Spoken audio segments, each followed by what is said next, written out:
بسم اللہ الرحمن الرحیم۔ ایک وقت ایسا ہوتا ہے کہ جب ماں باپ کے پاس یہ اختیار ہوتا ہے کہ وہ اپنی بیٹی کے لیے کسی انسان کو پسند کریں یا ریجیکٹ کر دیں۔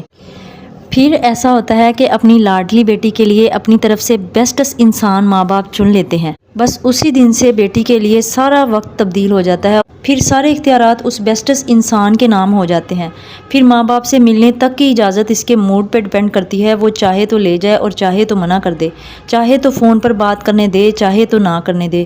یعنی ماں باپ جس کے ساتھ بیٹی کا سب سے زیادہ لگاؤ ہوتا ہے، سب سے گہرا رشتہ ہوتا ہے، وہ بھی بیچاری ساری زندگی ترس ترس کر گزار دیتی ہے۔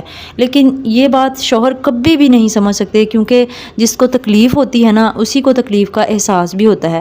اور یہ جو عورت ہوتی ہے نا، جو گھر بار، اپنے بہن بھائی، رشتے ناتے، سب عزیز چیزیں سب کچھ چھوڑ کر کسی دوسرے کے گھر جاتی ہے، کسی اور ماحول میں جاتی ہے، تو عورت کو 100 قربانیاں تو اسی دن ہی دینی پڑ جاتی ہیں جب وہ میکہ چھوڑ کے چلی جاتی ہے۔